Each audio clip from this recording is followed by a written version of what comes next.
The locksmith spent his life building 4 giant safes. Then he picked the most difficult safe to crack and locked himself in. He thought that would bring out the locksmith's genius, but his skills had already been perfected. People tried to get him out, but they couldn't. In the end, the safe became the locksmith's grave and his body sank into the sea. But the man he was waiting for appeared 100 years later. The man's name is Ty.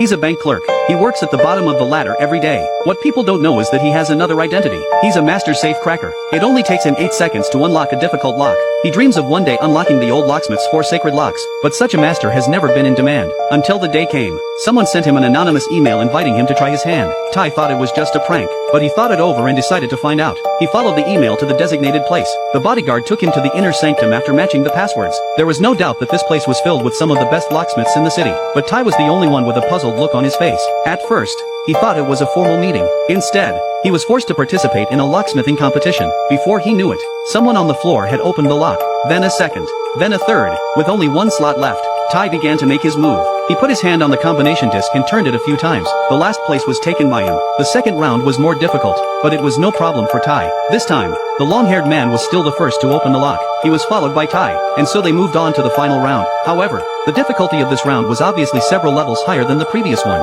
Even the confident long-haired man took out his special equipment, but Ty remained calm. He even chatted with his opponent. Only with 30 seconds left did he start to open the lock in earnest. With the turn of the combination disc, the wheel inside was precisely snapped. 1, 2, finally, Ty won the match. What's even more shocking is that the whole process took him less than 10 seconds. At that moment, a fresh woman in the crowd attracted Ty. What he didn't know was that this woman was about to change his life. A man goes to a coffee shop to buy breakfast as usual, but he ran into the girl with the curly hair from yesterday. The two of them found a place to sit down, but as soon as they sat down, the woman pulled out a few things, but she hadn't brought them with her. She had just stolen them from a customer. Turns out her name is Gwen. She's a globally wanted jewel thief who belongs to an international gang of robbers. Her main reason for contacting Ty was to invite him to join her. The anonymous email and the lockpicking contest were arranged by her to test his skills. Apparently, she was satisfied with the results. At first, Ty refused to join, but the gang's next target made Ty's heart skip a beat. They were after the old locksmith's 4 legends, except for the safe that sank in the deep sea. The other 3 are still in service to the World Bank, but the deadline is only 4 days away.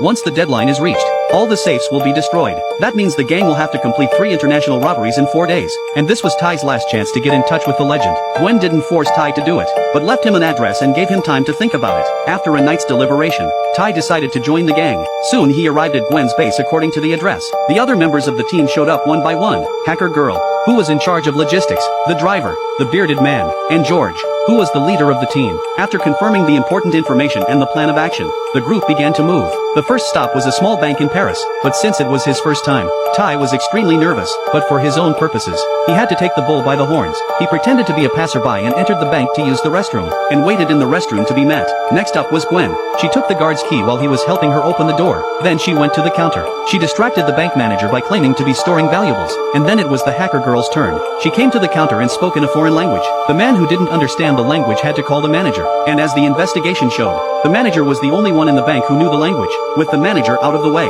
Gwen slipped out to meet Ty. They took the elevator to the vault, and there, in front of them, was one of the 4 legends of the old blacksmith. The man used to be a good, quiet citizen, but he became an international thief overnight. Turns out this was his last chance to get in touch with Legend, and now he's finally in front of Legend. To ease his excitement, Ty played a piece of music, then he took off his jacket. He pressed his face against the safe and gently turned the combination dial. At the same time, the inside of the safe was changing rapidly. Nothing escaped Ty's ears. It took him less than a minute to crack more than 400 million combinations. Randomly, the two of them loaded up the money and left the bank as if nothing had happened. That's how they made their first check without realizing it. What they didn't know was that the police were onto them. They recognized Gwen and George. The police also deduced from the stolen safe that their target should be the old locksmith's legendary safe. Meanwhile, Ty and his men had returned to the base. They celebrated the success of their first vote. Watching Gwen's graceful dance, Ty fell in love once again. After all this time, he had developed a crush on Gwen, but George's relationship with her is obviously not ordinary either. When Gwen left, Ty followed her. They talked about each other's past. It turned out that Gwen was from a rich family, although she was well fed.